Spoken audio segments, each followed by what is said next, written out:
Hello guys, आज फिर से मैं आपके मजे को नेक्स्ट लेवल पर ले जाने के लिए नेटफ्लिक्स की एक और बवाल सीरीज लेकर आया हूँ जिसका नाम है द विचर, जो आपको गेम ऑफ थ्रोन्स की पूरी वाइब्स देगा, जो कि आप सभी के लिए किसी इमोशन से कम नहीं है और इसीलिए फैंस विचर के लिए भी इतने दीवाने हैं, क्योंकि विचर की दुनिया में आपको वो सब मिलेगा जो आपको पसंद है, जादू, दानव और धांसू हीरोइक कैरेक्टर। पर विचर की कहानी इसकी टाइमलाइन की वजह से काफी कंफ्यूजिंग है। इसके तीनों कैरेक्टर की कहानी अलग अलग टाइम में चली है, इसीलिए मैं इस सीरीज को अपने हिसाब से एक्सप्लेन करूंगा ताकि आपके मजे में कोई कमी न रहे और यकीन जानो कि अब इसका मजा बहुत ज्यादा बढ़ने वाला है। तो कुर्सी की पेटी बांध लो। तो सीरीज की शुरुआत में हम गेराल्ट को देखते हैं, जो एक बहुत ही खतरनाक मकड़ी जैसे मॉन्स्टर से लड़ रहा होता है, क्योंकि गेराल्ट एक विचर है जिसका काम ही है पैसों के लिए इन मॉन्स्टर को मारना, क्योंकि ये इंसानों को मारते हैं, इसीलिए विचर इसे मार देता है। और फिर इसके बाद हम देखते हैं कि गेराल्ट एकदम तैयार होकर सिंट्रा के महल में आ जाता है, क्योंकि आज महारानी की बेटी पवेटा से शादी के लिए कई सारे राजकुमार आए हैं। तभी रानी का खास जादूगर मोज़ेक इसे पहचान लेता है कि यहाँ तो रिविया का गेराल्ट भी आया है, एक महान विचर, जिस पर गेराल्ट भी इससे मिलकर काफी खुश होता है। पर मोज़ेक इससे कहता है कि अब तुम यहाँ से जल्दी नहीं जा सकते मेरे दोस्त, क्योंकि रात भर कई सारे राजकुमार हमारी प्रिंसेस पवेटा का हाथ मांगने के लिए होड़ लगाए रहेंगे। तभी यहाँ पर सिंट्रा की महारानी कलांथे भी आ जाती हैं, जो सीधा जंग से आ रही हैं और ये आकर कहती हैं कि सभी राजकुमार मेरी बेटी का हाथ मांगने के लिए तैयार हो जाएं। और फिर ये अपनी बेटी पवेटा से कहती है कि ये जल्दी ही खत्म हो जाएगा। पर हम देखते हैं कि पवेटा इस शादी के लिए तैयार नहीं है। तभी महारानी विचर को देखकर कहती है कि आज हमारे यहाँ एक खास मेहमान भी आया है, रिविया के गेराल्ट। शायद ये हमें बता सके कि कौन सा शासक सच्चा है। इसके बाद महारानी कपड़े बदलकर जश्न में शामिल हो जाती है और ये अपने पास विचर को भी बिठा लेती है। और फिर जल्दी ही राजकुमारी का हाथ मांगने के लिए सबसे पहले निल्फगार्ड के राजकुमार आते हैं, पर रानी उसकी भरे दरबार में बेइज्जती कर देती है कि हमारा सिंट्रा उत्तर का गहना है और तुम्हारा निल्फगार्ड दक्षिण का पखाना। लेकिन ये बेइज्जती महारानी को आगे बहुत भारी पड़ने वाली है। इसके बाद और भी कई सारे रिश्ते आते हैं, पर ये सब बोरिंग थे। तभी आखिर में एक सिपाही राजकुमारी का हाथ मांगने के लिए आता है, जिसका नाम ड्यूनी है। पर तभी ईस्ट इसका हेलमेट हटा देता है और इसे देखते ही रानी गुस्से में कहती है कि इसे मार दो विचर। पर विचर कहता है कि ये कोई राक्षस नहीं है, ये बस शापित है। तभी ड्यूनी कहता है कि आश्चर्य के कानून के मुताबिक मैं वही लेने आया हूँ जो मेरा है, यानी तुम्हारी बेटी पवेटा। तभी रानी के हुक्म पर सभी सिपाही इसे मारने के लिए इस पर टूट पड़ते हैं। ड्यूनी अकेले ही इनका सामना करने की कोशिश करता है, पर नहीं कर पाता। और जैसे ही सिपाही इसे मारने वाले होते हैं तो तभी विचर इसे बचा लेता है। रानी कलांथे कहती है कि दोनों को मार दो, पर विचर को मारना कोई बच्चों का खेल नहीं है, क्योंकि विचर इन सब की हालत खराब कर देता है। और ईस्ट भी कहता है कि आश्चर्य के कानून का पालन होना चाहिए, इसीलिए बाकी भी इस लड़ाई में शामिल हो जाते हैं। और इस मारामारी के बीच में ही महारानी कलांथे भी लड़ाई में उतर आती हैं और इन सबको रोक देती हैं। तभी राजकुमारी पवेटा आकर ड्यूनी के गले लग जाती है, क्योंकि ये दोनों पहले से ही एक दूसरे से प्यार करते हैं। और फिर ड्यूनी रानी से कहता है कि मैं आपको आपके राज्य का एक कानून याद दिलाना चाहता हूँ, जिसे आश्चर्य का कानून कहा जाता है। सालों पहले मैंने आपके पति की जान बचाई थी, जिसके बदले में उन्होंने इनाम के रूप में मुझे आश्चर्य का कानून दिया था, जिसके मुताबिक वापस घर पहुंचते ही उनकी सबसे पहली चीज मेरी हो जाएगी। और इसीलिए जब आपके पति घर वापस आए तो तभी आपकी बेटी पैदा हुई, जो उनकी सबसे पहली चीज थी। और कानून के मुताबिक आपकी बेटी पवेटा पर मेरा हक हुआ, इसे बदला नहीं जा सकता। पर रानी इसे मानने से मना कर देती है। पर तभी ईस्ट और मोज़ेक रानी को समझाने की कोशिश करते हैं कि आश्चर्य का कानून हमारी नियति यानी किस्मत से जुड़ा होता है, जिसे बदला नहीं जा सकता। आप कितनी ही कोशिश कर ले, नियति इन दोनों को मिला ही देगी। और अगर आपने इसे रोकने की कोशिश की तो नियति के अनुसार आप और आपका राज्य तबाह हो जाएगा। पर रानी नहीं मानती, लेकिन पवेटा कहती है कि मैं ड्यूनी से प्यार करती हूँ, जिस पर रानी जैसे ही ड्यूनी को मारने की कोशिश करती है तो तभी पवेटा की शक्तियाँ जाग जाती हैं, जिससे चारों तरफ तबाही मचने लगती है और इन दोनों के चारों तरफ एक शक्तिशाली हवा का भवंडर बन जाता है, क्योंकि पवेटा एक बहुत ही शक्तिशाली पैदाइशी जादूगरनी है और इन्हीं शक्तियों की वजह से ये अपने होश में नहीं है। पर विचर अंदर जाकर जल्दी ही इसके जादू को तोड़ देता है, जिससे ये होश में आ जाती है। और ये सब देखने के बाद आखिरकार रानी कलांते भी नियति को मानने लगी, इसीलिए वो इन दोनों की शादी के लिए राजी हो जाती है और लगे हाथों ईस्ट भी रानी कलांते के साथ अपनी शादी का ऐलान कर देता है, जिसके बाद जल्दी ही इन दोनों की शादी भी हो जाती है। और तभी अचानक से ड्यूनी का श्राप भी टूट जाता है और वो नॉर्मल हो जाता है। तभी विचर यहाँ से जाने लगता है, लेकिन ड्यूनी कहता है कि आपने मेरी जान बचाई, इसीलिए मुझे आपका कर्ज चुकाना है। पर विचर कहता है कि मुझे कुछ नहीं चाहिए, लेकिन ड्यूनी कहता है कि मैं अपनी जिंदगी कर्ज में दबकर शुरू नहीं कर सकता। जिस पर विचर कहता है कि ठीक है, तो मुझे भी तुम वही दो आश्चर्य का कानून, मतलब अब तुम्हारी सबसे पहली चीज मेरी होगी। तभी पवेटा को उल्टी हो जाती है, क्योंकि ये प्रेग्नेंट है। इसका मतलब अब ड्यूनी के बच्चे पर विचर का हक है, क्योंकि यही उसकी सबसे पहली चीज है। तभी रानी कहती है कि ये तूने क्या किया विचर? पर विचर कहता है कि मैं नियति को ज्यादा नहीं मानता, मुझे वो बच्चा नहीं चाहिए, इसीलिए ये यहाँ से जाने लगता है। पर मोज़ेक इससे कहता है कि तुम अब यहाँ से नहीं जा सकते, उस बच्चे की नियति तुमसे जुड़ चुकी है और अगर तुमने उसे छोड़ा तो नियति के अनुसार हम सब तबाह हो जाएंगे। पर विचर कहता है कि ये सब मनगढ़ंत बातें हैं, मैं एक जगह नहीं रुक सकता और न ही बच्चे को संभाल सकता हूँ, इसीलिए विचर यहाँ से चला जाता है। और फिर यहाँ से दूर हम एक गाँव में येनिफर को देखते हैं जो कुबड़ी है और इसका बाप इसे सुअरों के साथ बांधता है, क्योंकि वो इससे नफरत करता है। और फिर एक दिन एक जादूगरनी यहाँ पर आ जाती है और ये येनिफर के बाप से उसे खरीद लेती है और इसका बाप इसे एक सुअर से भी कम कीमत में बेच देता है। पर जादूगरनी टिसाया जानती है कि इस लड़की के अंदर बहुत ज्यादा जादुई शक्तियाँ हैं, इसीलिए वो इसे अपने साथ ले आती है। और इधर हम विचर को देखते हैं जो महारानी के राज्य से काफी दूर एक शराब खाने में आता है। पर लोग विचर को ज्यादा पसंद नहीं करते, इसीलिए वो इसे यहाँ से निकलने को कहते हैं और इससे लड़ने को भी उतारू हो जाते हैं। पर तभी इनके सरदार रेनफ्री इन सबको रोक देती है और विचर से कहती है कि इस सब के लिए मैं माफी चाहती हूँ। और फिर ये इसके बाद विचर के लिए बियर ऑर्डर करती है और इससे पूछती है कि तो तुम्हारा ब्लेविकिन कैसे आना हुआ, क्या किसी दानव के पीछे आए हो?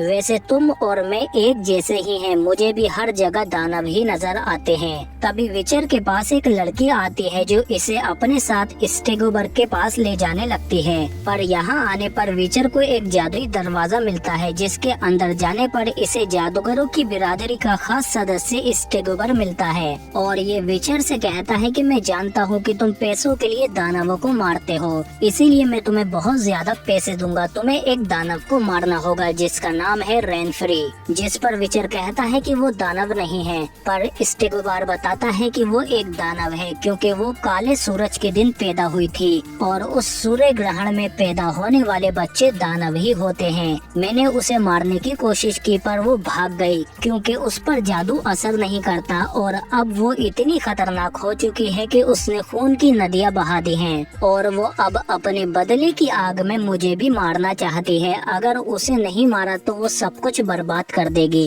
पर विचर को इसकी बातों पर यकीन नहीं होता, क्योंकि इसे लगता है कि रेनफ्री दानव नहीं है, इसीलिए उसे मारने से मना कर देता है। और इधर हम देखते हैं कि टिसाया इन लड़कियों को जादू सिखाने के लिए एक पत्थर और फूल देती है और बताती है कि तुम सब में जादुई शक्तियाँ हैं, इसीलिए मेरे बताए गए मंत्र को पढ़कर बिना छुए अपने अपने पत्थरों को उठाने की कोशिश करो। तभी फ्रिंजिला सबसे पहले उस पत्थर को उठा लेती है, पर इसका असर इसके हाथ पर हो जाता है। जिस पर टिसाया बताती है कि हमारा जादू अराजकता से आता है, इसीलिए तुम्हें संतुलन कायम करना होगा, वरना अराजकता तुम पर हावी हो जाएगी। इसीलिए हम जादूगरनियां ज्यादा देर तक जादू का इस्तेमाल नहीं कर पाती। पर अगर तुम इस फूल और अराजकता के बीच में एक संतुलन बना लो तो इस जादू को आसानी से कर पाओगे, वरना इसकी कीमत तुम्हारा शरीर चुकाएगा। और फिर इसके बाद हम देखते हैं कि बाकी सब जादू से अपने अपने पत्थर उठा लेती हैं, लेकिन येनिफर नहीं उठा पाती।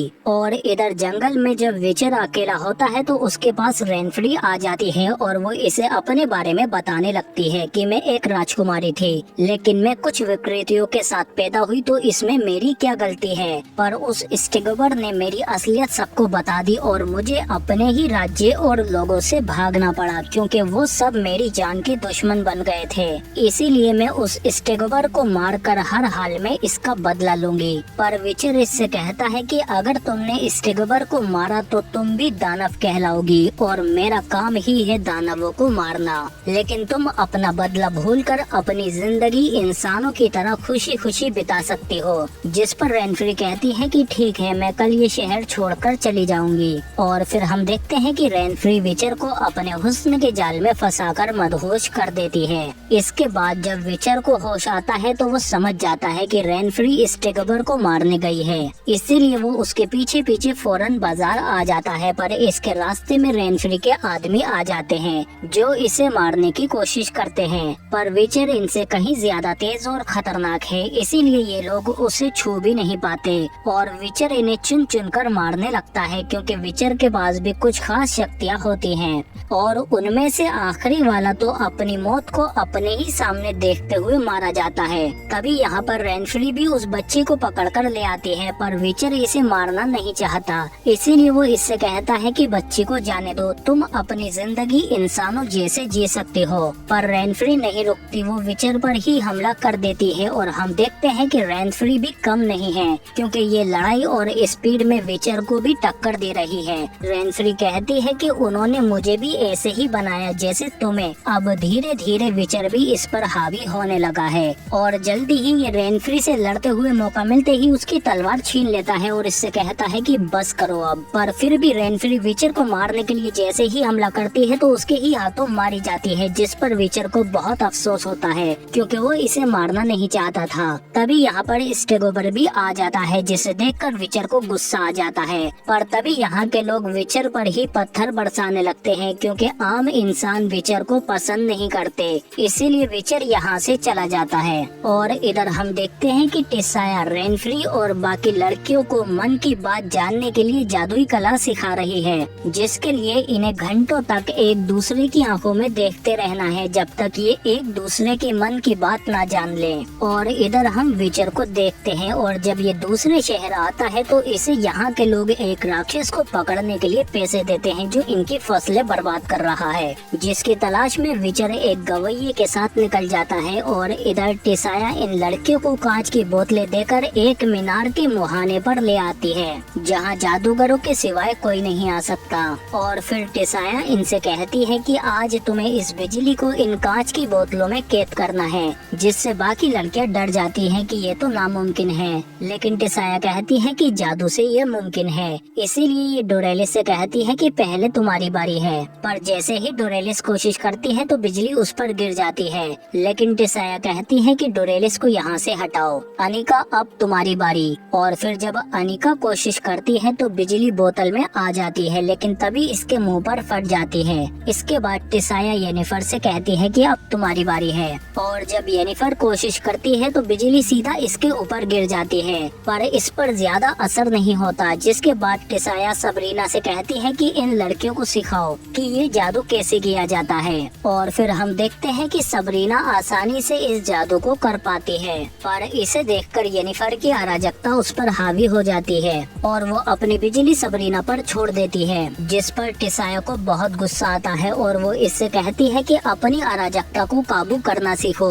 क्योंकि इन सब में सिर्फ सबरीना और फ्रेंजिला ही इस जादू को कर पाई हैं। और इधर हम देखते हैं कि विचर भी उस दानव के शिकार में निकला हुआ है और जल्दी ही विचर उसे ढूंढकर पकड़ लेता है, जो कि एक बोलने वाला बकरे जैसा दानव है, इसीलिए विचर उसे जान से नहीं मारता। और फिर हम देखते हैं कि ऐसे ही कई साल बीत जाते हैं और विचर पैसे लेकर दानवों को मारने का अपना काम करता रहता है और ऐसे ही लोगों को बचाते हुए वो अपनी जिंदगी जी रहा है, जिसमें इसका गवैया दोस्त भी इसके साथ है। और इधर सिंट्रा में हम राजकुमारी सिरी को देखते हैं जो अक्सर महल के बाहर खेलने के लिए चली जाती है और और ये राजकुमारी पवेटा और ड्यूनी की बेटी है। मतलब यही वो आश्चर्य की बच्ची है जिसे विचर छोड़कर चला गया था। पर आश्चर्य के कानून के मुताबिक अब विचर और इसकी किस्मत जुड़ चुकी है और इसकी नानी कलांते इसे अपनी जान से भी ज्यादा चाहती हैं, क्योंकि सालों पहले इनकी बेटी पवेटा और ड्यूनी एक जहाजी सफर में मारे जा चुके हैं। और फिर इधर एरेटूजा में हम एक दिन देखते हैं कि येनिफर को नींद नहीं आ रही, इसीलिए ये उसी मीनार के पास आ जाती है। पर यहाँ ये देखती है कि टिसाया इसके दोस्तों पर जादू करके उन्हें ईल मछली में बदल देती है और फिर ये कहती है कि सामने आओ येनिफर और अपनी दोस्तों को पानी में डाल दो। येनिफर भी इनका मकसद समझ जाती है, इसीलिए ये अपनी दोस्तों को पानी में डाल देती है, क्योंकि अब इनका मकसद है इस जादुई जगह एरेटूजा को शक्ति देना, जिससे ये जगह ऐसे ही चलती रहे। और फिर इसके बाद हम देखते हैं कि जादूगर बिरादरी के खास लीडर आपस में बैठकर मीटिंग करते हैं कि सिंट्रा अभी भी हम जादूगरों से नफरत करता है, जिस पर टिसाया कहती है कि फ्रिंजिला को हम निल्फगार्ड भेजेंगे, क्योंकि सभी राज्यों के राजा अपने पास एक खास जादूगरनी को जरूर रखते हैं, इसीलिए हम उनके लिए नई जादूगरनियां बनाते रहते हैं। और हमने तय किया है कि एड्रिन के राजा के लिए येनिफर ठीक रहेगी। तभी स्टेगोबार कहता है कि उस कुबड़ी येनिफर को निल्फगार्ड भेजना चाहिए, क्योंकि उसके अंदर 1/4 एल्फ का खून है, जिस पर बाकी सदस्य भी हामी भर देते हैं। और इधर येनिफर एक खास जादूगर के पास आती है और ये इससे कहता है कि मैंने अपने जादू और कला की मदद से बहुत सी लड़कियों को खूबसूरत बनाकर राजाओं की खिदमत में पेश किया है। ये एक तरह से जादूगरों का प्लास्टिक सर्जन है। इसके बाद हम देखते हैं कि बाकी जादूगरनियों को शपथ दिलाई जाती है और इधर येनिफर को भी पता चल जाता है कि उसे एड्रिन नहीं बल्कि निल्फगार्ड भेजा जा रहा है। इसीलिए वो गुस्से में उसी जादूगर के पास आती है और उससे कहती है कि मुझे एक खूबसूरत महान जादूगरनी बनना है, जिसके लिए मैं कोई भी कीमत चुकाने को तैयार हूँ। जिस पर जादूगर कहता है कि इसके बाद तुम कभी माँ नहीं बन पाओगी। येनिफर कहती है कि मुझे मंजूर है। और बाहर हम देखते हैं कि जश्न में सभी राजा जादूगरनियों के साथ डांस कर रहे हैं, क्योंकि हर राजा को अपने लिए एक जादूगरनी चाहिए होती है, इसीलिए ये यहाँ आए हैं। और इधर वो जादूगर येनिफर के ऊपर अपना जादू शुरू कर देता है, जिसमें इसे बहुत दर्द होता है, क्योंकि इसकी खाल और मांस को खींचकर इसे नया रूप दिया जाएगा। इसीलिए येनिफर का शरीर अंदर से लावा की तरह जलने लगता है। पर येनिफर अपने रूप को बदलने के लिए हर दर्द को बर्दाश्त करने को तैयार है, क्योंकि इसी वजह से इसके बाप ने इसे एक सुअर से भी कम कीमत में बेचा था। इसीलिए ये हर दर्द को बर्दाश्त करके अपने पुराने रूप को त्याग कर नए रूप में आ जाती है। और फिर इसके बाद हम देखते हैं कि बाहर जश्न के बीच में ही येनिफर अपने नए रूप में सबके सामने आ जाती है, जो अब बहुत ही ज्यादा खूबसूरत बन चुकी है। और जब ये एड्रिन के राजा के पास आती है तो वो फ्रिंजिला को छोड़कर इसके पास आ जाते हैं, क्योंकि ये अपने लिए ऐसी ही जादूगरनी को ढूंढ रहे थे। इसीलिए अब फ्रिंजिला को निल्फगार्ड जाना पड़ेगा, क्योंकि एड्रिन का राजा तो येनिफर का दीवाना हो चुका है और ये इसे ही अपने साथ लेकर जाएगा। और इधर विचर देखता है कि निल्फगार्ड की एक बहुत बड़ी सेना पहाड़ी दर्रों को पार करते हुए सिंट्रा की तरफ बढ़ रही है, जबकि इधर सिंट्रा की महारानी कलांथे जश्न की रात में बिजी हैं, क्योंकि इन्हें लगता है कि निल्फगार्ड इन पर हमला करने के लिए नहीं आ रहे। जिस पर इनका पति ईस्ट कहता है कि वो पहाड़ी दर्रों को पार कर चुके हैं। महारानी ये बात अपनी नाती सिरी से छिपाने की कोशिश करती है, पर तभी एक सिपाही आकर इन्हें बताता है कि निल्फगार्ड की सेना जंग के लिए हमारी ही तरफ आ रही है। ईस्ट कहता है कि सिरी को अब सच्चाई बता देनी चाहिए, पर रानी कहती है कि कम से कम आज की रात तो इसे सुकून से गुजारने दो।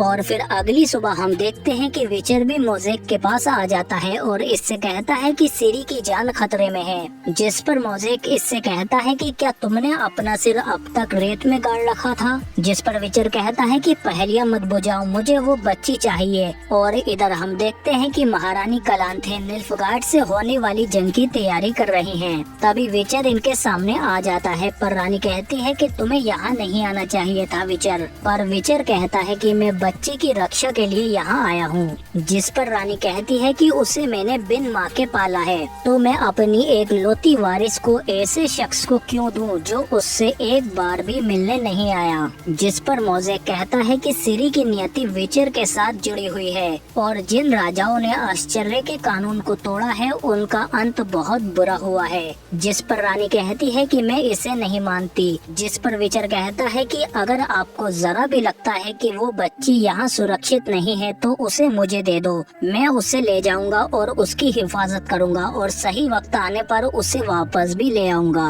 जिस पर रानी कहती है चले जाओ विचर, मुँह मांगी कीमत दूंगी। पर विचर कहता है कि आश्चर्य के कानून को पैसों से नहीं बदला जा सकता। जिस पर रानी कहती है कि इसी आश्चर्य के कानून का पालन करके मैंने उस चूहे का रिश्ता कबूल किया था। बदले में क्या हुआ, मेरी बेटी पवेटा मारी गई, वो भी उसके साथ। तो अब सिरी ही मेरे राज्य की आखिरी वारिस है और अगर मैंने उसे तुम्हें दे भी दिया तो क्या तुम्हारी नियति हमें जंग जिताएगी? नहीं, हमारी सेना हमें जंग जिताएगी। इसीलिए अब तुम और तुम्हारी नियति भाड़ में जा सकते हो। तभी ईस्ट यहाँ पर आ जाता है और वो विचर को अपने साथ बाहर ले जाता है और तभी ये लोग धोखे से विचर को ही कैद कर लेते हैं। और इधर आरेटोजा में जादूगर भी निल्फगार्ड और सिंट्रा की जंग को टालने के लिए सलाह मशवरा कर रहे होते हैं। तभी यहाँ पर फ्रेंजिला आ जाती है जो अब निल्फगार्ड की जादूगरनी है और ये कहती है कि हमारी लड़ाई सिर्फ सिंट्रा से है। जिस पर टिसाया इससे कहती है कि तुम्हारा काम जंग और तबाही को रोकना था, पर अब तुम भी निल्फगार्ड के जैसे ही हो गई हो और काले जादू का इस्तेमाल भी करने लगी हो।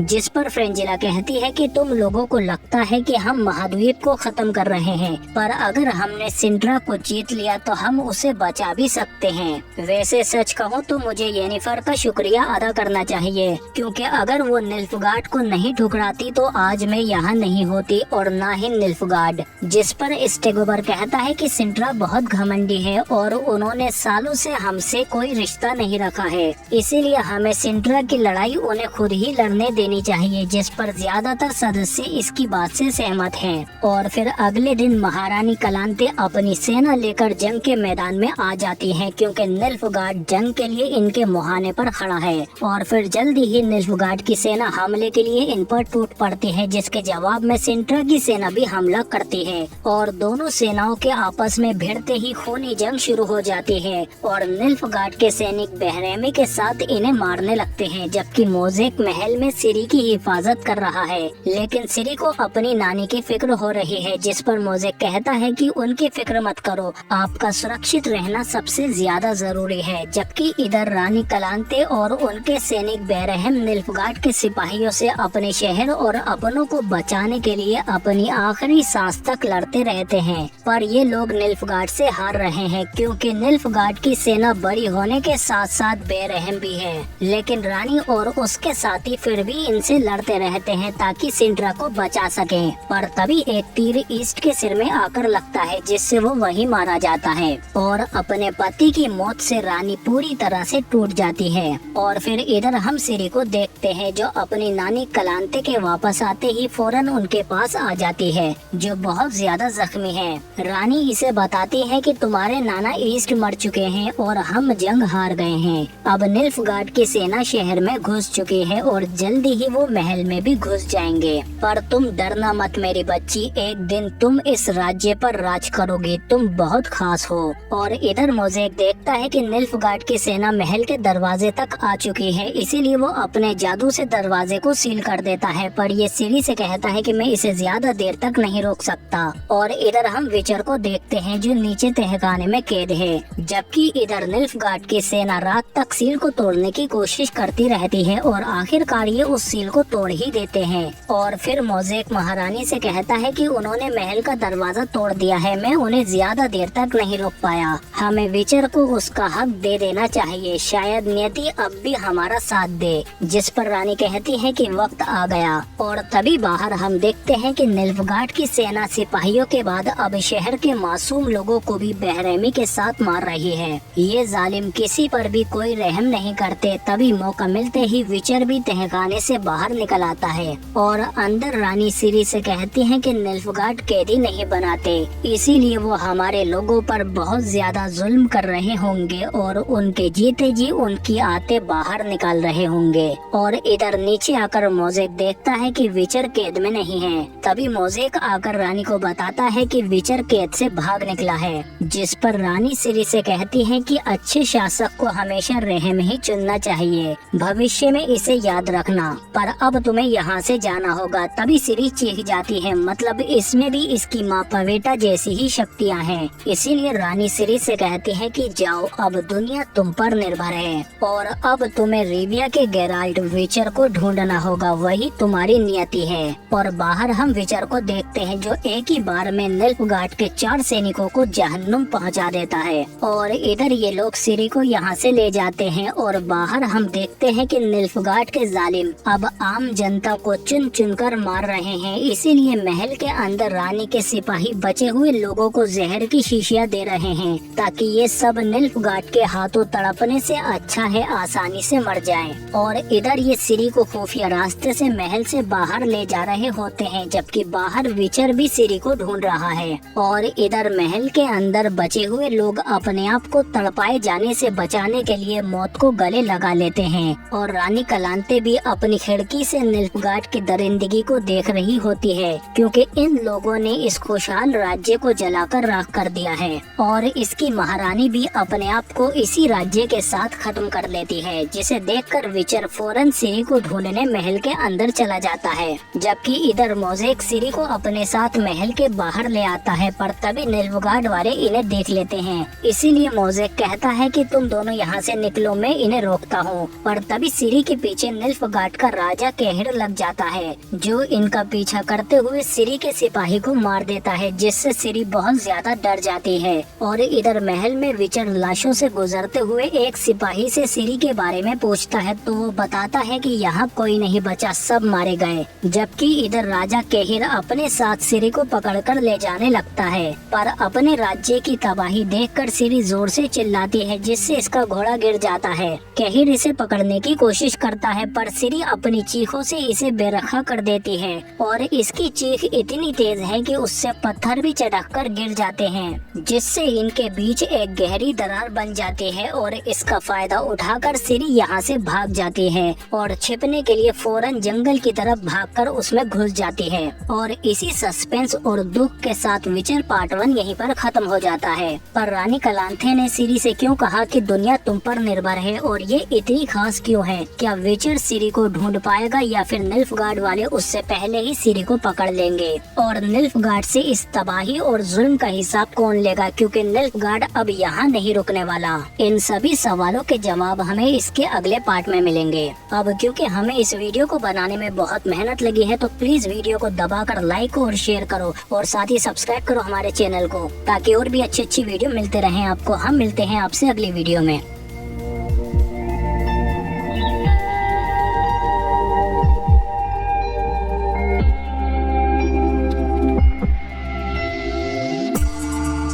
तो हेलो गाइस, मुझे काफी खुशी है कि आपको विचर का पहला पार्ट इतना पसंद आया है, और आएगा भी कैसे नहीं, क्योंकि इसीलिए तो फैंस दीवाने हैं इस सीरीज के। तो पिछले पार्ट में हमने देखा कि इस दुनिया में कई सारे दानव रहते हैं और इंसानों से इनकी हिफाजत विचर करते हैं, जिनका काम ही है पैसों के लिए दानवों को मारना। और गेराल्ट भी एक विचर है, लेकिन बाकी दूसरे विचर से ज्यादा ताकतवर और बेहतर। इसके अलावा इस दुनिया में कुछ जादूगर भी होते हैं और हर राजा के पास उसकी एक खास जादूगरनी होती है, जिन्हें अरेटूजा में जादू सिखाया जाता है राजाओं की हिफाजत और लड़ाई के लिए। पर जो पैदाइशी जादूगर होते हैं वो बहुत खास होते हैं। इनकी शक्तियाँ नॉर्मल जादूगर से बहुत ज्यादा होती हैं, पर ये अपनी शक्तियों पर काबू नहीं कर पाते। और सिंट्रा की राजकुमारी सिरी और उसकी माँ के अंदर भी ऐसी ही पैदाइशी शक्तियाँ हैं, इसीलिए ये इतनी खास हैं। पर निल्फगार्ड राज्य को भी अब सिरी के बारे में पता चल जाता है, इसीलिए वो सिंट्रा के राज्य से जंग छेड़ देता है। पर सिरी के मरने के बाद से ही इसकी नानी कलांथे इसकी परवरिश कर रही हैं, जो सिंट्रा राज्य की महारानी हैं, और ये जानती है कि निल्फगार्ड सिरी के लिए ही इनके राज्य पर हमला करने आया है, और इसीलिए महारानी कलांथे निल्फगार्ड को राज्य में घुसने से रोकती हैं। पर निल्फगार्ड की सेना बहुत बड़ी और बेरहम है, इसीलिए सिंट्रा की सेना इनके सामने ज्यादा देर तक नहीं टिक पाती। पर फिर भी ये अपनी आखिरी सांस तक उनसे लड़ते रहते हैं, लेकिन फिर भी ये लोग निल्फगार्ड से हार ही जाते हैं, जिसमें रानी कलांथे भी काफी ज्यादा जख्मी हो जाती हैं। और ये अपनी नाती सिरी से इसे कहती है कि डरो मत मेरी बच्ची, एक दिन तुम इस राज्य पर राज करोगी, लेकिन अभी तुम्हें यहाँ से निकलकर गेराल्ट को ढूंढना होगा क्योंकि तुम्हारी किस्मत उसके साथ जुड़ी हुई है, वो तुम्हारी हिफाजत करेगा और वो एक विचर है। तभी रानी का जादूगर मोज़ेक कहता है कि निल्फगार्ड ने मेरा जादू तोड़ दिया है, अब वो अंदर आने वाले हैं। इसीलिए रानी मोज़ेक के साथ सिरी को खुफिया रास्ते से बाहर भेज देती है, जबकि निल्फगार्ड की सेना अब सिपाहियों के बाद शहर के मासूम लोगों को भी मार रही है। और इधर बाहर निकलते ही सिरी को निल्फगार्ड वाले देख लेते हैं। इसीलिए मोज़ेक कहता है कि तुम जाओ, इन्हें मैं देखता हूँ। जबकि इधर महल में विचर सिरी को ढूंढ रहा होता है, पर एक सिपाही मरते हुए इसे बताता है कि यहाँ सब मारे गए हैं। और इधर हम देखते हैं कि निल्फगार्ड का राजा केहिर सिरी को पकड़ने की कोशिश करता है, पर सिरी की शक्तियों से जमीन में एक खाई बन जाती है, जिसका फायदा उठाकर सिरी जंगल में भाग जाती है और केहिर इसका पीछा नहीं कर पाता। और इधर रानी कलांते भी अपनी जान ले लेती हैं क्योंकि निल्फगार्ड ने इनके खुशहाल राज्य को तबाह कर दिया है।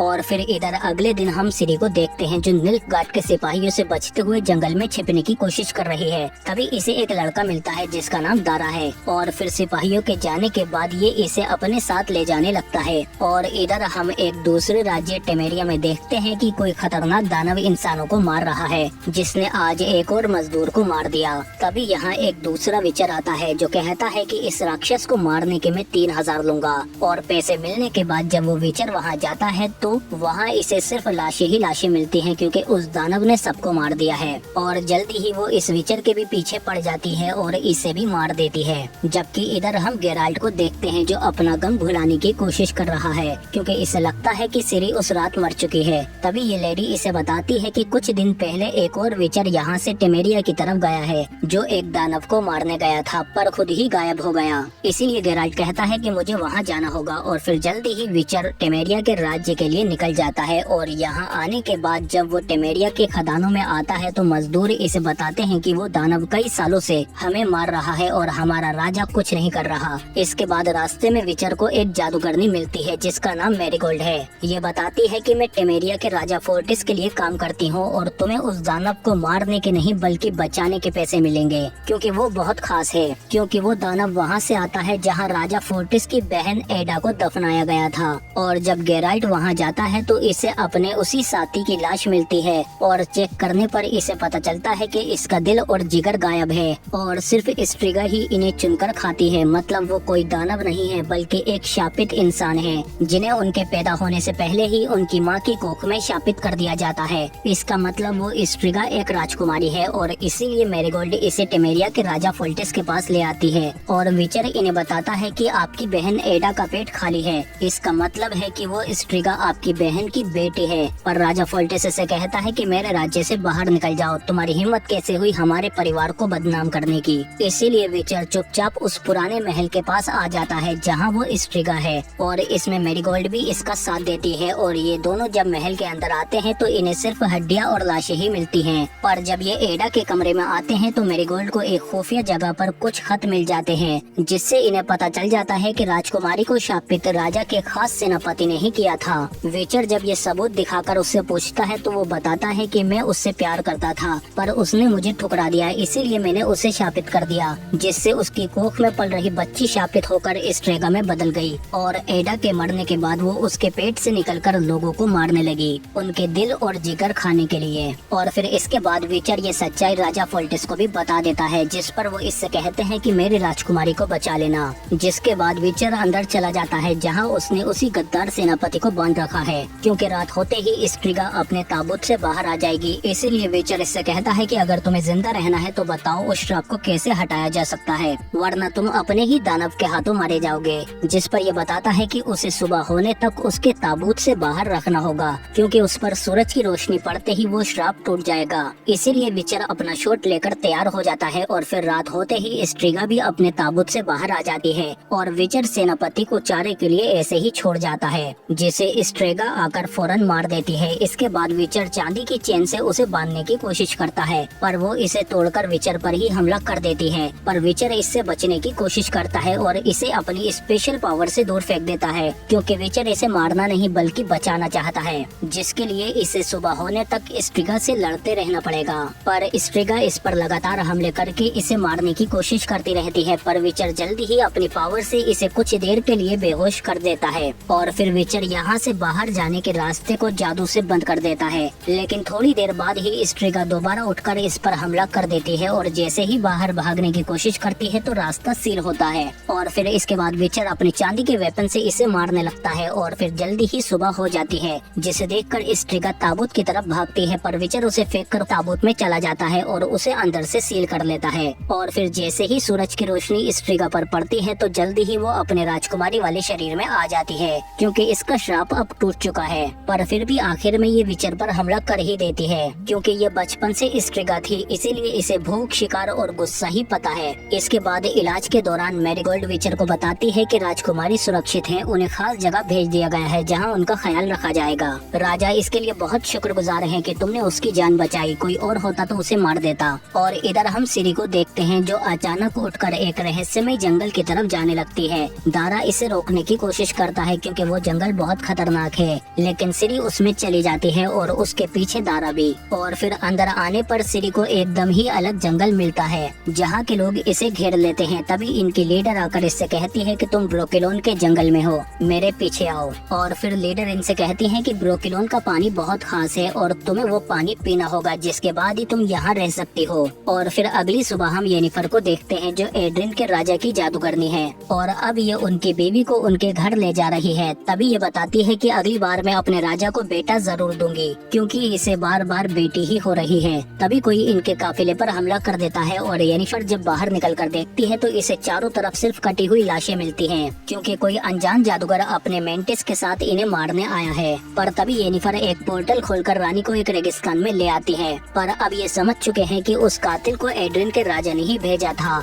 अपनी बीवी को मारने के लिए, क्योंकि ये उसे वारिस नहीं दे पाई। तभी वो असासिन यहाँ पर भी आ जाता है। येनिफर दोबारा पोर्टल खोलकर रानी को अब दूसरी जगह ले आती है। ये रानी से कहती है कि राजा ने तुम्हें कुछ ऐसा दिया है जिससे वो हमें ढूंढ रहा है। तभी वो असासिन यहाँ भी आ जाता है, पर भागते हुए येनिफर इसे धीमा कर देती है और पोर्टल खोलकर ये दोनों यहाँ से भी भाग जाती हैं। पर रानी अब गुस्से में येनिफर से कहती है कि तुम्हारे होने का क्या फायदा जब तुम हमें बचा ही नहीं सकती। तभी वो असासिन यहाँ भी आ जाता है और येनिफर गुस्से में खुद ही यहाँ से पोर्टल के जरिए भाग जाते हैं। और अब असासिन रानी को मारने ही वाला था। तभी रानी कहती है कि मेरी बेटी को ले जाओ और मुझे छोड़ दो, पर वो असासिन पहले रानी को ही मार देता है और फिर अपने मेंटिस से बच्चे को मारने को कहता है। पर तभी येनिफर आकर मेंटिस के टुकड़े कर देती है। पर असासिन बहुत खतरनाक जादूगर है, इसीलिए येनिफर बच्ची को लेकर यहाँ से भाग जाती है। पर यहाँ आकर ये देखती है कि अब वो बच्ची मर चुकी है, जिस पर इसे बहुत दुख होता है। इसीलिए ये इस बच्चे को यहीं पर दफना देती है। और इधर ब्रुकलिन के जंगल में हम देखते हैं कि दारा ने यहाँ का पानी पी लिया है, अब सिरी की बारी है। इसीलिए ये लोग सिरी को डायरेक्ट पेड़ से ही पानी पिलाते हैं, जिसे पीने के बाद इसे एक जादुई पेड़ दिखाई देता है जो इससे पूछता है कि कौन हो तुम बच्ची।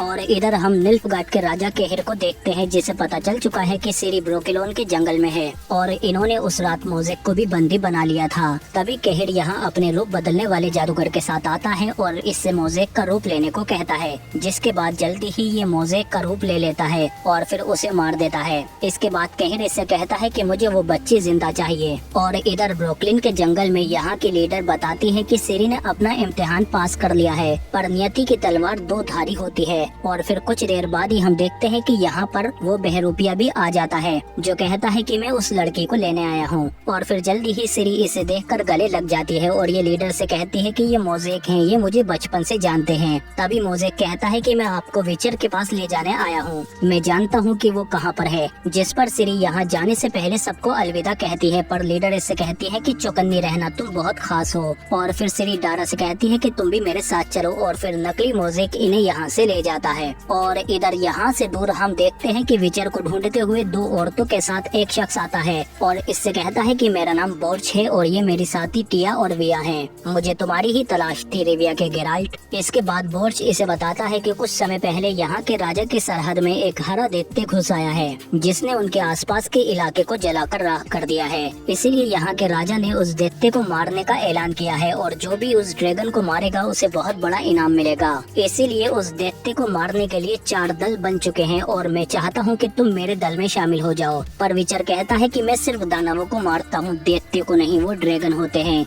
जिस पर बोर्च कहता है कि मैं जानता हूँ तुम्हें किस चीज की तलाश है, इसलिए मेरे साथ शामिल हो जाओ, तुम्हें वो मिल जाएगी। देखो 4 दलों में से एक दल इन बोनों का है, एक दल लुटेरों का है और एक दल राजकुमार का जिसके साथ येनिफर है और आखिरी चौथा दल हमारा है। तभी तभी विचर येनिफर को देखकर बोर्च के दल में शामिल हो जाता है और फिर सुबह होते ही ये सब लोग उस दैत्य को मारने के लिए तैयार हो जाते हैं। तभी विचर येनिफर से बात करता है जो बताती है कि मैं अपने राजकुमार के साथ इस दैत्य को मारने आई हूँ। वैसे मैंने तुम्हारे बारे में काफी सुना है, अगर जिंदा रहे तो फिर मिलेंगे। और फिर जल्दी ही ये चारों दल पहाड़ियों की तरफ निकल जाते हैं उस दैत्य को मारने के लिए। और फिर इधर हम देखते हैं कि सिरी मोज़ेक से पूछती है कि आखिर कौन है विचर गेराल्ट और उसकी किस्मत मेरे साथ क्यों जुड़ी हुई है और नानी ने मुझे उसके पास जाने को क्यों कहा। जिस पर ये बताता है कि विचर ने आपके पिता ड्यूनी की जान बचाई थी, जिसके बदले में आपकी किस्मत विचर के साथ जुड़ गई, वो भी आश्चर्य के कानून के मुताबिक। पर आपकी नानी ने उस कानून का पालन नहीं किया, शायद इसीलिए आपका राज्य सिंट्रा तबाह हो गया। आपकी नियति विचर के साथ जुड़ी हुई है और जिन भी राजाओं ने नियति को चुनौती दी है वो सब तबाह हो गए। फिक्र मत करो, जल्दी ही तुम विचर के साथ होगी।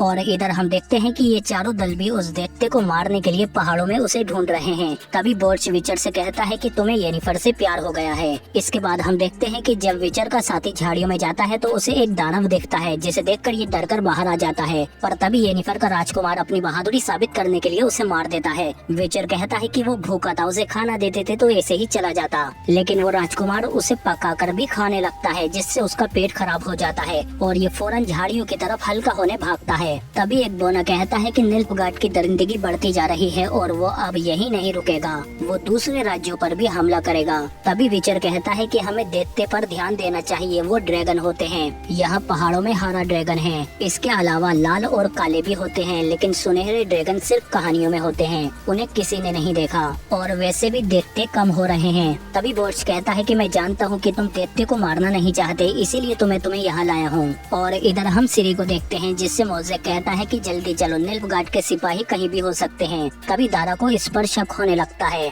और इधर ये देखते हैं कि किसी ने येनिफर के राजकुमार का झाड़ियों में ही गला काट दिया, वो भी हल्का होते समय। इसीलिए ये लोग फौरन ऊपर की तरफ जाने लगते हैं। बोने कहते हैं कि ये लुटेरों का काम होगा, वो दूसरे रास्ते से हमसे पहले निकल चुके हैं, पर हम एक छोटा रास्ता जानते हैं, वो खतरनाक है, पर हम उनसे पहले वहाँ पहुँच जाएंगे, क्योंकि अब राजकुमार के मरने के बाद येनिफर का दल खत्म हो चुका है। इसीलिए विचर उससे कहता है कि तुम मेरे साथ चलो। इसीलिए येनिफर अब विचर के साथ शामिल हो जाती है। और इधर सिरी भी इस बहरूपिये को पहचान लेती है, क्योंकि असली मोज़ेक को गठिया की बीमारी थी, इसीलिए वो ठंड बर्दाश्त नहीं कर पाता था। जिस पर ये बहरूपिया कहता है, हाँ ठीक कहा, मैंने मोज़ेक को मार दिया और उसका रूप ले लिया। तभी दारा चांदी के चाकू से इस पर हमला कर देता है, क्योंकि चांदी दानवों की कमजोरी होती है और इसीलिए वो दानव अपना रूप खो देता है और ये दोनों उसे मारकर जंगल में भाग जाते हैं। और फिर रात होने पर हम देखते हैं कि सिरी को एक काफिला मिल जाता है, जहाँ सिंट्रा से भागे हुए लोग यहाँ छिपे हुए हैं, इसीलिए सिरी यहाँ पर आ जाती है और रात बिताने के लिए इन लोगों के साथ यहीं पर सो जाती है। पर बीच रात में ही निल्फगार्ड की सेना इन पर हमला कर देती है और यहाँ के लोगों को बेमौत मारने लगती है, क्योंकि ये सब सिंट्रा वाले हैं। पर सिरी किसी तरह से यहाँ से छिपा कर दोबारा से जंगल में भाग जाती है।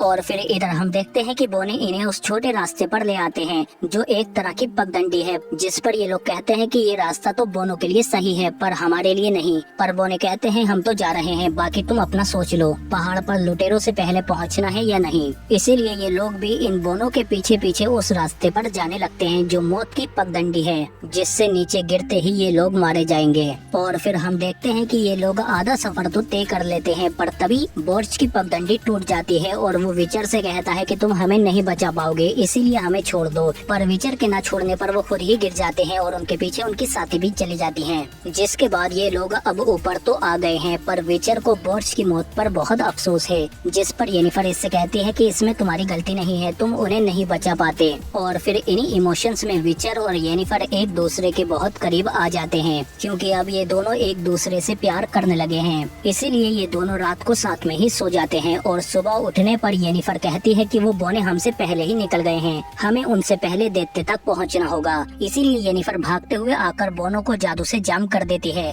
लेकिन जब ये उस दैत्य की गुफा में पहुंचती है तो वो दैत्य यानी ड्रैगन मर चुकी थी। तभी यहाँ पर बोर्च की दोनों साथियां भी आ जाती हैं और विचर कहता है कि तुम तो मर चुकी थी। लेकिन तभी यहाँ पर वो अनोखा सुनहरा ड्रैगन भी आ जाता है, जो बहुत खास होते हैं और इसीलिए ये इंसानों का रूप ले सकते हैं और बोर्च ही सुनहरा ड्रैगन है। ये बताता है कि मैं तुम्हें यहाँ इसीलिए लाया हूँ क्योंकि तुम ड्रैगन को मारते नहीं बल्कि उसे बचाते हो। जब मैंने राजा का ऐलान सुना तो मैं तुम्हारे पास आया ताकि ड्रैगन के अंडे को बचाया जा सके, क्योंकि ये ड्रैगन माँ सिर्फ अपने अंडे की हिफाजत करते हुए मारी गई है। तभी यहाँ पर लुटेरों का दल भी आ जाता है और ये जैसे ही अंडे की तरफ बढ़ते हैं तो विचर और जेनिफर इन्हें रोकने के लिए इनसे लड़ने लगते हैं इस अंडे को बचाने के लिए। और इन लोगों को मारने के बाद तभी ड्रैगन कहता है कि और भी लोग आ रहे हैं, मैं अंडे की हिफाजत करता हूँ, तुम लोग फैल जाओ। और फिर विचर और इसके साथी मिलकर बाकी लुटेरों को भी मारना शुरू कर देते हैं, क्योंकि इन लुटेरों को हर हाल में ड्रैगन और उसका अंडा चाहिए। पर इनके रास्ते में विचर खड़ा है और इसी बीच अंदर एक लुटेरे की नजर अंडे पर पड़ जाती है। पर जैसे ही वो उसकी तरफ बढ़ता है तो ड्रैगन उसे जलाकर राख कर देता है। और बाहर भी विचर और येनिफर लगभग सभी लुटेरों को मार चुके थे। और आखिर में इनके सरदार का टिकट येनिफर काट देती है, क्योंकि इसने ही उसके राजकुमार का गला काटा था। तभी बोनो का जादू भी खत्म हो जाता है और जब वो यहाँ आते हैं तो यहाँ सिर्फ लाशें ही पड़ी होती हैं। तभी बोर्च आकर इन बोनो को ड्रैगन के दांत लाकर देता है और कहता है कि अपने राजा को जाकर बता दो कि ड्रैगन मर चुका है और उसका सारा इनाम अब तुम्हारा हुआ। जिस पर बोने खुशी खुशी यहाँ से चले जाते हैं। इसके बाद बोर्च विचर का शुक्रिया अदा करता है और बताता है कि अब ड्रैगन को मारने कोई नहीं आएगा और वो अंडा सुरक्षित रहेगा, क्योंकि हम अंडे को उसकी जगह से नहीं हटा सकते। इसीलिए मैं ड्रैगन को मारने वालों के साथ शामिल हो गया ताकि उस अंडे के अंदर जो बच्चा है उसकी हिफाजत कर सकूं। पर अब वो सुरक्षित है, मुझे यकीन था कि तुम हमारी मदद जरूर करोगे। और फिर इसके बाद हम देखते हैं कि विचर और येनिफर भी एक दूसरे से अलग हो जाते हैं, क्योंकि येनिफर को अब वापस जाना होगा, क्योंकि निल्फगार्ड अगले हमले की तैयारी कर रहा है। इसीलिए ये दोनों अलग हो जाते हैं। इसके बाद बोर्च विचर से कहता है कि तुम्हारी नियति तुम्हें बुला रही है, तुम्हें उसे ढूंढना होगा। जिस पर विचर भी समझ जाता है कि शायद सिरी अभी भी जिंदा है। और इधर हम सिरी को देखते हैं जो भागते भागते एक गांव में आ जाती है और ये लोगों से इस केलिगा जाने का रास्ता पूछने लगती है। तभी इसे यहाँ एक औरत मिलती है जो इससे कहती है कि मैं भी इस केलिगा जा रही हूँ, वहाँ का रास्ता सुरक्षित नहीं है, इसीलिए तुम मेरे साथ ही चलना। मैं कुछ सामान खरीदने के लिए जा रही हूँ, जब तक तुम मेरे घोड़े के पास जाकर इंतजार करो। पर सिरी इसका घोड़ा लेकर ही यहाँ से भाग जाती है। और इधर हम येनिफर को देखते हैं जो अपने पुराने साथी के पास जानकारी जुटाने के लिए आती है और यहाँ से इसे पता चलता है कि निल्फगार्ड जल्दी ही एक बहुत बड़े हमले की तैयारी कर रहा है। अगर वो इसमें कामयाब हो गया तो पूरे महाद्वीप पर कब्जा जमा लेगा। इसीलिए येनिफर जल्दी ही एरेटूजा आ जाती है और ये वही जगह है जहाँ पर इसने जादू सीखा है। और फिर जब ये टेसाया के पास आती है तो वो येनिफर से कहती है कि सही वक्त पर आई हो। निल्फगार्ड जल्दी ही सोडेन पर हमला करने वाला है, पर वहाँ उसे रोकने वाला कोई भी नहीं है। इसीलिए अब हमारी जादूगरों की बिरादरी एक हो रही है ताकि हम उसे रोक सकें। और इधर रात को हम देखते हैं कि सिरी रात बिताने के लिए आग जला लेती है, पर तभी कुछ लोग इसके पास आ जाते हैं और इसे पहचान लेते हैं कि ये तो सिंट्रा की राजकुमारी है। निल्फगार्ड वाले इसे ही ढूंढ रहे हैं, इसके बदले में तो हमें बहुत बड़ा इनाम मिलेगा। इसीलिए ये लोग इसे ले जाने लगते हैं। पर तभी सिरी की शक्तियाँ जाग जाती हैं और वो कुछ अजीब तरह की भविष्यवाणी करने लगती है कि वक्त आ गया है पागलपन का। और तभी इसकी चीख से ये सभी मारे जाते हैं। और फिर सुबह हम देखते हैं कि सिरी के पास वही औरत आती है जो इससे पूछती है कि यहाँ क्या हुआ। पर सिरी कहती है कि मुझे याद नहीं, ये लोग मुझे पकड़ने आए थे पर अब सब मरे पड़े हैं।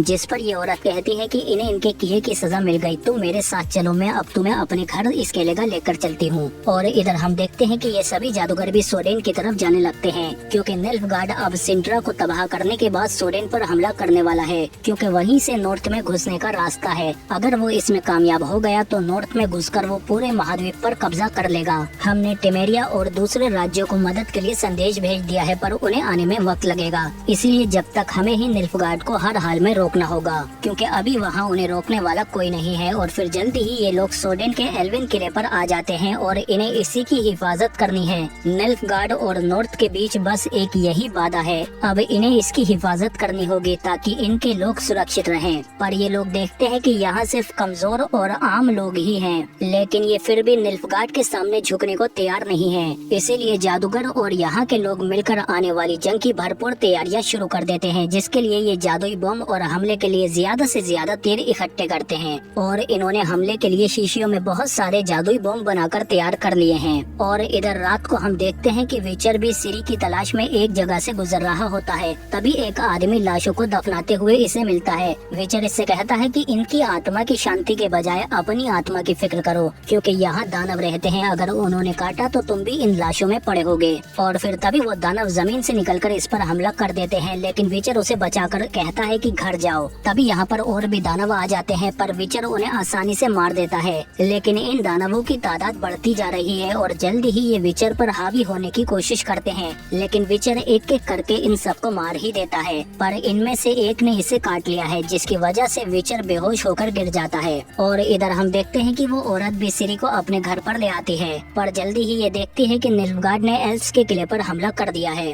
तभी येनिफर उसे रोक देती है। फ्रिंजेला दोबारा हमला करवाती है, पर येनिफर फिर से उसे रोक देती है। इसके बाद फ्रिंजेला एक जादुई बॉक्स अपने आदमी को देती है और कहती है कि इसे हर हाल में उन लोगों के बीच में पहुंचाओ। तभी सुबह होने लगती है और निल्फगार्ड वाले जंगल में कोहरा बनाते हुए आगे बढ़ रहे हैं, जिसके लिए जादूगर बिरादरी तैयार हो जाती है। और टिसाया येनिफर से कहती है कि अपनी अराजकता पर काबू रखना। और इधर हम देखते हैं कि विचर को वही आदमी उठाकर अपने साथ ले जा रहा है। वो इससे कहता है कि फिक्र मत करो, जल्दी ही हम मेरे घर पहुंच जाएंगे, बस तुम जागते रहो। लेकिन विचर को अपने बचपन की यादें आने लगती हैं। और इधर हम देखते हैं कि ये लोग भी किले पर पूरी तैयारी कर चुके हैं और सबरीना कहती है कि हम कर सकते हैं, हिम्मत रखो। तभी येनिफर देखती है कि निल्फगार्ड की एक सैनी टुकड़ी इनकी तरफ आ रही है, इसीलिए मैरीगोल्ड उन्हें रोकने के लिए जमीन की घास पर जादू करने लगती है, जिससे जहरीले मशरूम उगने लगते हैं और उनके जहर से एक सैनी टुकड़ी तो मारी जाती है। जबकि इधर दूसरी टुकड़ी को कोरल एक बार में ही अपने जादू से मार देती है। पर निल्फगार्ड की सेना बहुत बड़ी है, जिसका फायदा उठाकर ये आगे बढ़ते रहते हैं। तभी सबरीना तीर और बॉम्ब के कॉम्बिनेशन से इन पर हमला कर देती है और इस हमले में ये ज्यादा देर तक नहीं टिक पाते और मारे जाते हैं। जिसे देखकर निल्फगार्ड का राजा केहिर अपने सेनापति से कहता है कि दूसरे मोर्चे की तरफ जाओ और बाकी सैनिकों को फ्रिंजेला अपने साथ ले जाती है।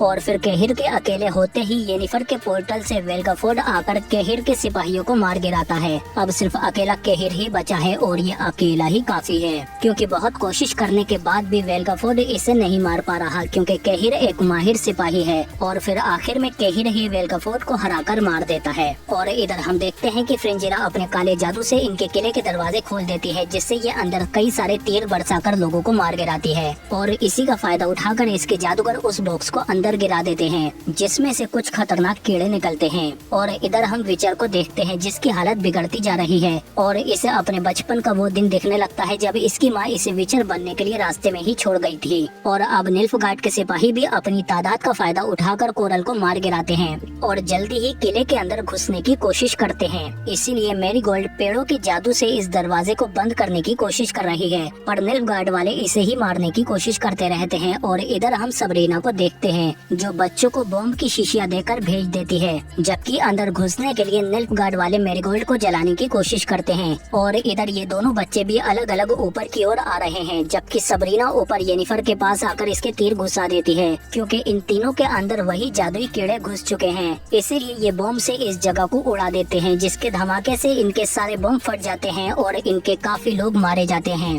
और फिर येनिफर देखती है कि यहाँ चारों तरफ इनके लोगों की लाशें पड़ी हैं, जिनके बीच से होकर येनिफर बाहर आती है और दुश्मनों को मारकर अपने बचे हुए साथियों को ढूंढने लगती है। और फिर इधर हम विचर को देखते हैं, जिसे अपने इलाज के दौरान कभी रेनफ्री तो कभी येनिफर दिखती है, पर वो इसकी माँ होती है जो इसका इलाज कर रही है, क्योंकि ये एक जादूगरनी है। विचर अपनी माँ से कहता है कि तुमने मुझे क्यों छोड़ दिया था, जिस पर इसकी माँ कहती है कि जवाब सुनकर दोनों को ही दुख होगा, तुम्हें अपनी नियति को ढूंढना होगा, ढूंढो उसे। और फिर वो इसे सुलाकर यहाँ से चली जाती है और जब विचर उठता है तो इसकी माँ जा चुकी थी। इसके बाद वो आदमी इसे अपने घर ले जाने लगता है। और इधर हम एक बार फिर से निल्फगार्ड की दरिंदगी देखते हैं, जो बहुत बेरहमी के साथ इन सबको मार रहे हैं, क्योंकि अब ये जीतते जा रहे हैं। तभी तसाया येनिफर से कहती है कि अब तुम्हें इस सब को रोकना होगा, तुम्हारे अंदर बहुत शक्ति है, अपनी अराजकता को आजाद करो और खत्म कर दो इन सब को। तभी येनिफर उठती है और निल्फगार्ड की तबाही को अपने अंदर ले लेती है। अब वक्त आ गया है निल्फगार्ड से बदला लेने का, इसीलिए येनिफर इनकी तबाही को अपनी अराजकता के साथ इन पर ही बरसा देती है, जिसमें निल्फगार्ड की पूरी सेना तबाह हो जाती है। और जब टिमेरिया का राजा अपनी फौज के साथ आता है, तब तक येनिफर निल्फगार्ड की सेना को खत्म कर चुकी थी। और इधर हम उसी औरत के घर में सिरी को देखते हैं, जो इससे कहती है कि मेरी एक बेटी नहीं थी, तुमने आकर उसकी भी कमी पूरी कर दी, अब सो जाओ, सुबह उठकर सब ठीक हो जाएगा।